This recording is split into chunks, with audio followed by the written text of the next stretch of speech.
नमस्ते आप सभी को। मेरा नाम विकास कुमार है। मैंने एसएससी सीजीएल 2019 की परीक्षा में 642 अंक अर्जित किए हैं। इसमें मेरे गणित के मार्क्स हैं 219 और इंग्लिश के 193.75। दोस्तों, मैं बिहार राज्य के मधुबनी जिले के एक छोटे से कस्बे से बिलोंग करता हूं। मैं अभी 23 साल का हूं। जहां तक मेरे एजुकेशनल क्वालिफिकेशन की बात है तो मैंने 2018 में बीए की परीक्षा पास की है।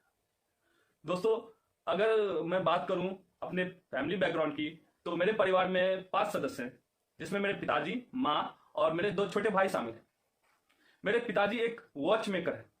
वॉच मेकर शायद आप जानते होंगे, जो आपको स्टेशन पे या कहीं मिल जाते होंगे, घड़ी वगैरह ठीक करते हुए, घड़ी मरम्मत करने का काम करते हैं। जहां तक मेरी माँ की बात है तो वो एक हाउस वाइफ है।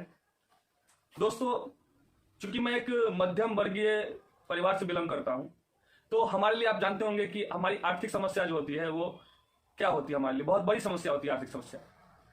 ऐसे में 17 साल की उम्र में मैंने एक स्कूल में पढ़ाना शुरू कर दिया था। दोस्तों, स्कूल में आमदनी बहुत कम थी। मुझे उस समय केवल 1500 रुपये दिए जाते थे पढ़ाने के लिए।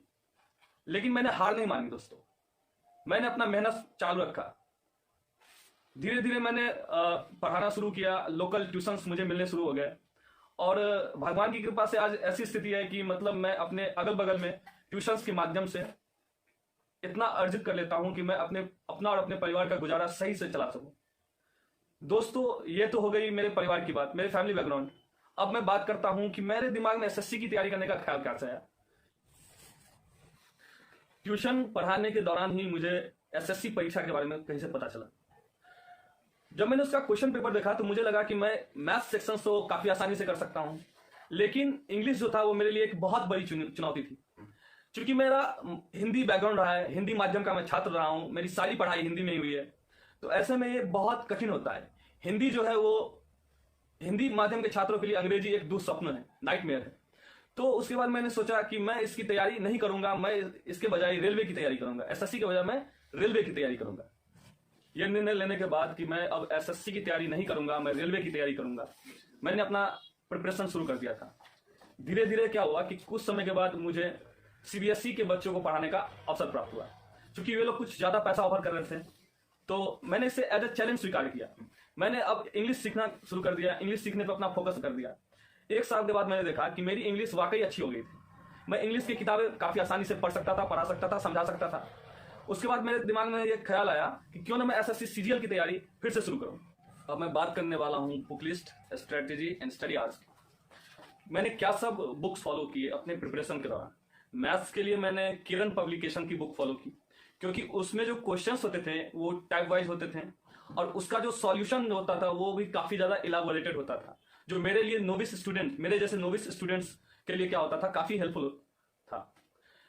इसके बाद इंग्लिश की तैयारी के लिए मैंने ल्यूसेंट के ग्रामर बुक को फॉलो किया था।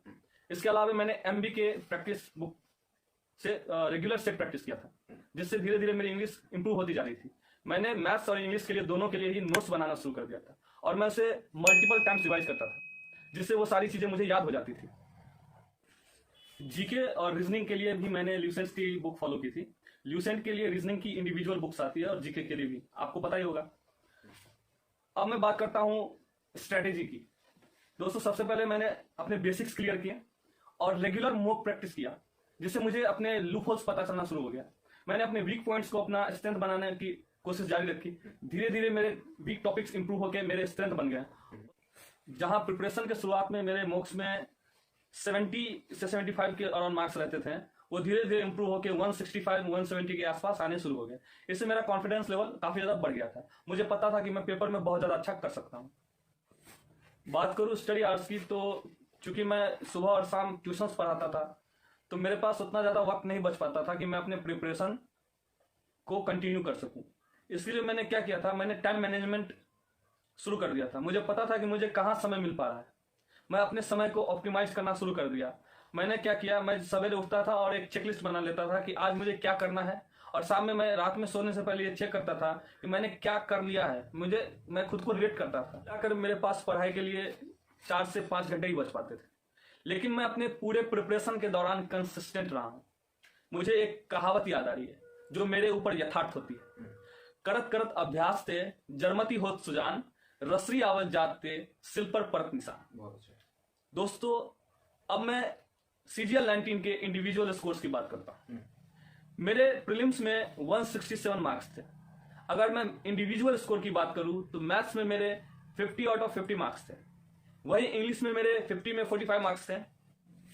मेंस में मेरे मैथ्स में रॉ स्कोर 195 था, जो कि नॉर्मलाइज होकर 219 हो गया था। इंग्लिश की बात करूं तो इंग्लिश में ये स्कोर 191.25 था, जो कि बाद में नॉर्मलाइज होकर 193.75 हो गया था। डिस्क्रिप्टिव में मेरे मार्क्स 62 आए थे। मैंने हिंदी माध्यम से डिस्क्रिप्टिव की परीक्षा दी थी।